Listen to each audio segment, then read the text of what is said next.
Bueno, vamos a arrancar con la primera sección que, como ya dijimos a lo último, es la sección de los agroinfluencers. Acá hoy tempranito tuvimos una llamada con Facundo Sonati, que es el famoso tuitero de los empresarios, ese que hace hilos de Twitter, ¿viste? Y que comenta todo, cómo son los empresarios, cuánto facturan, etcétera. Bueno, lo tenemos acá a Facundo Sonati. Vamos a ver qué nos contaba. Bueno, estamos acá con un gran amigo de la casa, con Facundo Sonati, conocido en Twitter como el que hace los hilos de los empresarios del país. Y leyendo un poco su Twitter me di cuenta de un tuit que sobresale de lo común, de los grandes animales, de los commodities, y habla sobre la industria del huevo. Justo hoy que es el día de la avicultura. Así que acá lo tenemos a Facu. Facu, contanos un poquito de este alimento que es furor hoy en todas las dietas. ¿Qué datos tenemos en Argentina del huevo? Ivana, ¿cómo andás? Sí, vamos a hablar de una industria que, como tantas otras, transforma proteína vegetal en proteína animal. La del huevo en particular tiene, si querés, dos capítulos. Por un lado, el hecho de que Argentina sea uno de los grandes consumidores de huevo del mundo permite también tener una gran industria local. Piensen que hoy Argentina rankea en el cuarto lugar a nivel mundial con un consumo de casi un huevo por persona por día a lo largo de todo el año. Eso se traduce en más de 15.000 millones de huevos en todo un año y en una industria que más o menos mueve 1.500 millones de dólares al año. Tuve un cruce hace poquito en Twitter, ya que mencionás, o lo que hoy se conoce como ex, con Javier Prida, que es el expresidente de Capia, en donde él me decía, che, facturamos más de 2.000 millones de dólares al año porque él tomaba el tipo de cambio promedio de 300 y pico del año pasado, pero lo Claro. cierto es que la industria está en torno a los 1.500 millones de dólares al año. Es un gran número, de todos modos. Hay más gallinas que gente en la Argentina. Para que se den una idea, gallinas en postura, solamente si hablamos de producción de huevos, son algo así como 54 millones de gallinas en postura, y eso justamente permite lograr los números que te compartía, al menos en ese primer gran, digamos, resumen de lo que es la industria avícola. Y Incluso ahí Facu, pueden ver un sí. informe que yo hice hace 5 o 6 años. Ha crecido mucho desde entonces la industria, ha reinvertido y logró sumar varias millones de gallinas en postura adicionales. Me Y, ibas a preguntar algo, perdón. sí, Facu, y ahí me quiero meter un poco en la zona geográfica, ¿no?, del país. ¿Dónde tenemos más gallinas? ¿En qué zona? ¿En qué región?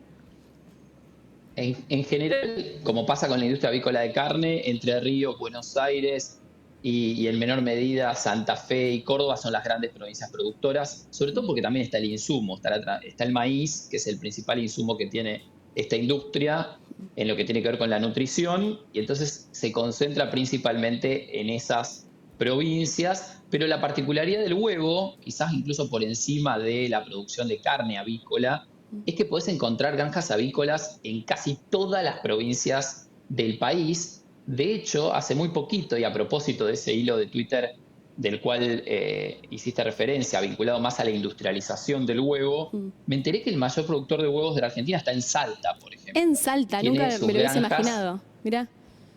yo tampoco, la verdad no lo sabía, y tiene casi 2 millones de gallinas en postura, es el mayor productor y precisamente no está en la zona núcleo, pero tiene alguna lógica si se tiene en cuenta también que el maíz en esa zona donde se produce, en Salta, Mm. está muy lejos de los puertos. Entonces hace sentido que lo transforme en huevos en la misma provincia. Y también algo que me está pasando, que estoy viendo mucho, que hay como una movida, ¿no?, de consumo de huevo. Hace un rato estábamos hablando acá de la cantidad de maple que uno compra por día, pero también ¿no ves que hay una tendencia a que cada uno empiece a comer de manera más orgánica? Está esta idea de, bueno, qué es lo que consumen las gallinas, que sea como más huevo de campo. ¿Estás viendo esa tendencia? A ver, hablé con algunos productores. Lo cierto que hay una tendencia clara de las gallinas libres de jaula y de una producción, si querés, orgánica de huevos. Sigue siendo marginal en la Argentina por Claro. un indicador clave, que es el precio. Mm. El huevo es la proteína animal más barata que existe en el mundo. En las situaciones de crisis que vive la Argentina recurrentemente hace que su consumo siga creciendo quizás hasta incluso como un sustituto de otras proteínas animales, como es la carne vacuna, que viene cayendo fuertemente. Mm. Y ya no solamente es la carne avícola el sustituto, sino el huevo. Entonces, hay productores orgánicos, hay productores que hacen mucho foco en el bienestar animal, lógicamente, pero el grueso de la producción sigue siendo la tradicional industria, digamos, a gran escala o de las granjas tradicionales que podemos ver a los costados de las rutas. Y eso sigue siendo el principal factor de inversión por parte de los empresarios. Claro, está clarísimo. No, y otra cosa que también está pasando, yendo un poco a esta caída del consumo de la carne vacuna, también tiene que ver un poco con las dietas, ¿no? O sea, algo que también estamos viendo últimamente es que muchos jóvenes por ahí, bueno, jóvenes o no tan jóvenes, que son vegetarianos, que no consumen carne, pollo, carne bovina, pero sí en una dieta súper estricta en huevos, así que es algo que tenemos que aprovechar nosotros en Argentina, que somos, algo que yo no sabía, grandes productores de huevos. Y en cuanto a la exportación, ¿hay un índice de crecimiento de exportación también de huevo? Hay una posibilidad de crecer, eso seguro. Siempre el tipo de cambio resulta una limitante para que se expanda fuertemente la exportación. Pensá que lo que se exporta como huevo en polvo. Ahí nos metemos de lleno en lo que sería el negocio de romper los huevos. Es interesante porque la industria de huevo en polvo en la Argentina y huevo líquido para hacer mayonesa, por ejemplo, demanda algo así como el 11% de los huevos que se producen por año en la Argentina, pero explica más del 20% de la facturación. O sea que romper los huevos duplica el valor del huevo, paradójicamente, es un gran negocio y la exportación sigue siendo marginal. Se estima que solamente el 3,5% de los huevos que se producen en la Argentina terminan en el mercado externo transformados en polvo. Y hay una posibilidad, te digo, porque si bien Europa se autoabastece, también las reglamentaciones de los mercados europeos, de los principales países, ahí Holanda es el gran productor y proveedor de huevos en la Unión Europea, cada vez son más altas, cada vez son más costosas. Entonces, ahí se abre una puerta para la Argentina en el mediano y largo plazo. Veremos si lo concreta. Lo cierto es que el mercado local está 100% abastecido.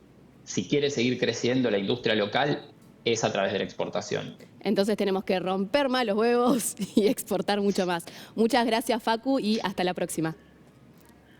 A usted. Qué buena que estuvo la llamada con Facu Sonati. Y Rodri, no puedo dejar de preguntarte cuántos huevos rompés vos al día. ¿Si hay que romper más los huevos?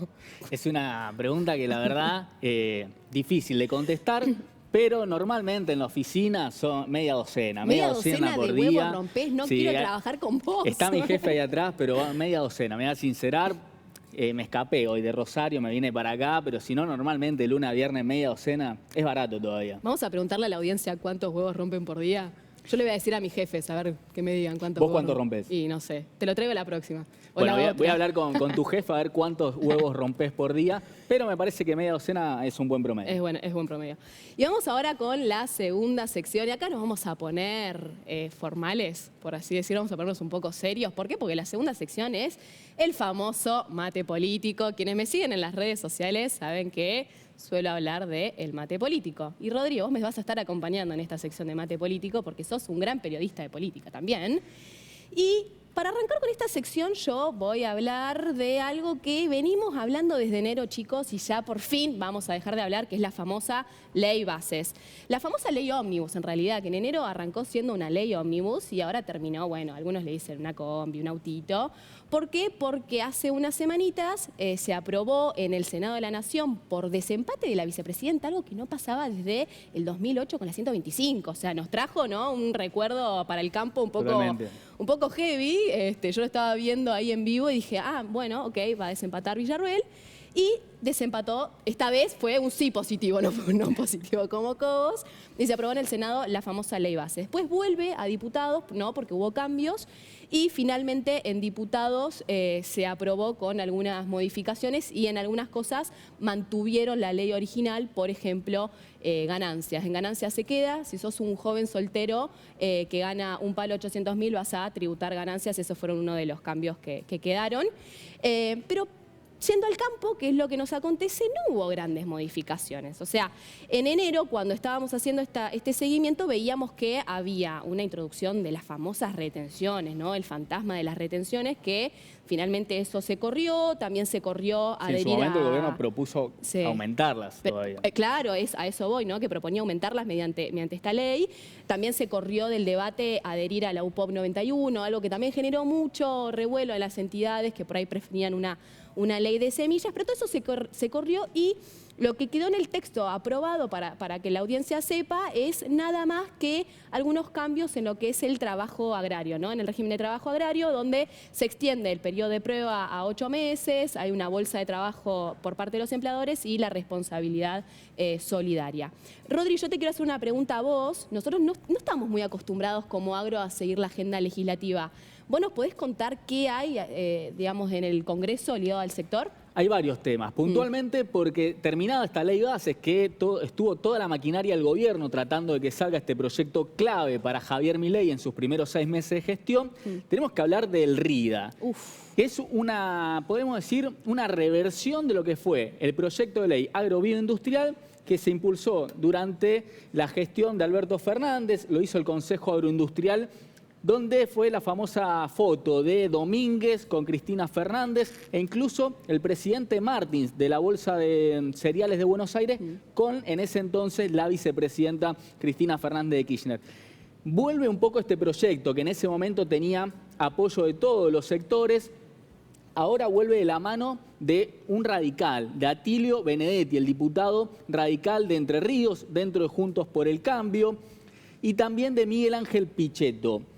Con el tema de la ley bases todavía estaba como este tema relegado. Ahora que pasó este tema del proyecto de la ley bases, el campo empieza a promover este proyecto que es el RIDA, que tiene algunas cuestiones más que nada impositivas, como por ejemplo aceleraciones en lo que tiene que ver con descuentos de ganancias, dependiendo algunos productos, promover la fertilización a través de descontar lo que tiene que ver con la cuestión impositiva, con la compra de semilla también registrada. Todas estas cuestiones están en el RIDA, que es apoyado por gran parte del sector. Hay quienes también se oponen, pero un dato clave para tener en cuenta es que se está gestionando, en lo que podemos decir se está rosqueando. ¿Se está rosqueando? Porque va a haber una reunión clave esta tarde con Inagro, donde va a estar Miguel Ángel Pichetto, también va a estar Atilio Benedetti, con Elvio Lausirica, para terminar de cerrar un poco y avanzar en este proyecto. Pero donde está trabado, y esto es un dato importante, porque el proyecto se presentó con 21 firmantes.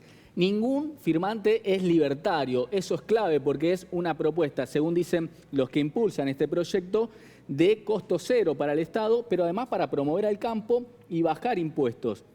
Entonces, en este punto, llama un poco la atención que no haya libertarios en los firmantes. Hubo conversaciones con un diputado entrerriano de La Libertad Avanza, pero a la hora de firmar parece que lo llamaron del Ejecutivo, le dijeron no se acompaña, después lo charlamos. Bueno. El miércoles va a haber reunión de algunos legisladores que impulsan este proyecto con José Luis Esper, donde está la llave, porque José Luis Esper es el presidente de la Comisión de Presupuesto y es una de las comisiones por donde tiene que pasar este proyecto. Veremos cómo sigue entonces la agenda legislativa en las próximas semanas. Y gracias, Rodri, por acompañarme en esta sección de Mate Político. Y vamos con la próxima sección, pero antes tenemos algunos refranes, ¿no? Del campo, los famosos refranes del campo. A ver, vamos a ver cuál es refranes de campo, muy bien. Te voy a dar 2 refranes de campo. Me vas a dar 2, a ver. Yo te voy a dar 2. El primero, el que a mí me gusta, es el que no llora no mama, que se escucha mucho hoy en Bueno, día en el campo. mate político puede ir perfecto porque el campo siempre es uno de los que más reclama. Retenciones, el primero de los reclamos, Sí. que si no llora no va a venir este beneficio. Y venimos llorando hace tantos años que te digo que ya ese refrán nos quedó viejo. Y el segundo, el que se quema con leche, ve una vaca y llora. No sé si es mi favorito ese. ¿No? Me lo tiró Tomás Rivas de ahí, pero vos sabés que ese se lo dejo a él, no es mi Para favorito. mí es clave, digamos. No, Ya no. tuviste una mala experiencia y ves que más o menos viene por el mismo lado, salí de ahí. Salí de ahí, maravilla. Muchas gracias, Rodri, por acompañarnos y nos vemos la próxima.